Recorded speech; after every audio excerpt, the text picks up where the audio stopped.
Thank you, Mr. Chairman. Gentlemen, ma'am, thank you for being here today. Governor, when you took office, this fraud had already begun. Is that an accurate assessment? That's accurate, Mr. Yes, sir. Higgins. So what we're trying to get our heads wrapped around here as a nation, and we're doing our best as a committee, I'm quite certain on both sides, to just sort of focus our attention on what needs to be focused on. You had massive fraud in the state of Minnesota. And when we started looking into waste, fraud, abuse, and theft across the country, Minnesota surfaced as a wow moment for the entire country. So naturally, you know, we look as a citizenry to, well, who's in charge there? And my old friend, Governor Waltz, is in charge. And the truth is fraud had begun before you took office. So it's a reasonable question, Governor.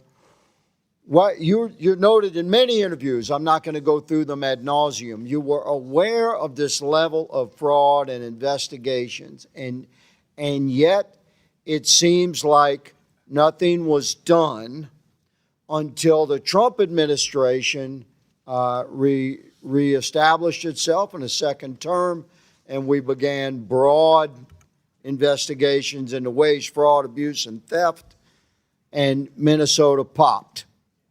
So would you please, I just give you a minute to respond. Yeah. Why didn't you do something sooner? I know some people were put in jail. I know there were investigations, but there was billions and billions and billions of dollars being stolen from a pretty concentrated demographic in your community.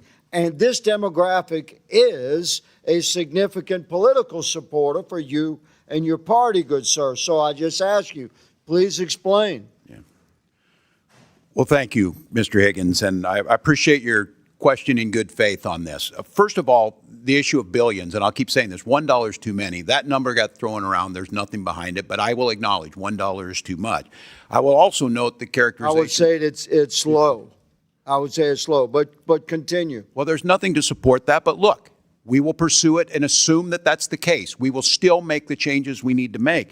The characterization that nothing happened until the Trump administration came in is simply not true. We worked with them in the first administration where USDA didn't take action, and I think that's documented. The fact is, starting in 2019, I went to the legislature asking for— But you didn't pause payments, Governor. The pausing payments— And the criminal investigation, which I'm running out of time, I want to jump to.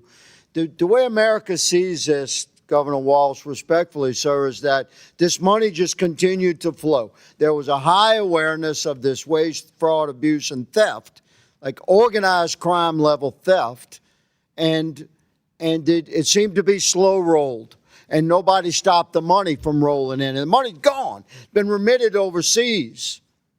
Attorney General Ellison, you stated in your opening statement that you sort of stated that your office only has direct jurisdiction over Medicaid fraud. Did you say that in your opening statement? Okay, well, you seem to indicate that you don't have, like, criminal authority, but you do, don't you? Under your own law, you have authority if the county district attorney asks you to get involved, or if the governor asks you to get involved, then your office can take lead on any criminal investigation, specifically if you have particular staffing and capabilities within your office, because it's statewide, to look into organized crime. Is that not correct? Okay, so you have the authority to lead your state's effort to respond to this massive fraud at the state level from within the healthcare realm, where government money is being stolen at very, very high levels, unprecedented levels in your state. Are you leading that effort for the state of Minnesota? You're addressing it. Are you leading it? Are you leading the effort? We are leading the effort to prosecute Medicaid fraud in Minnesota. I'm not talking about Medicaid fraud. Don't hide behind that. You have the authority to prosecute anything criminally that the governor asks you to. And this thing is big. I'm giving you an opportunity, sir. Are you leading the criminal investigative effort into this massive fraud across the board in the healthcare spectrum in the state of Minnesota or not? We are following the law. And You are not leading. You're not leading. I'm going to say, Mr. Chairman, that the Attorney General of the state of Minnesota should resign. I yield. Thank you. Gentlemen.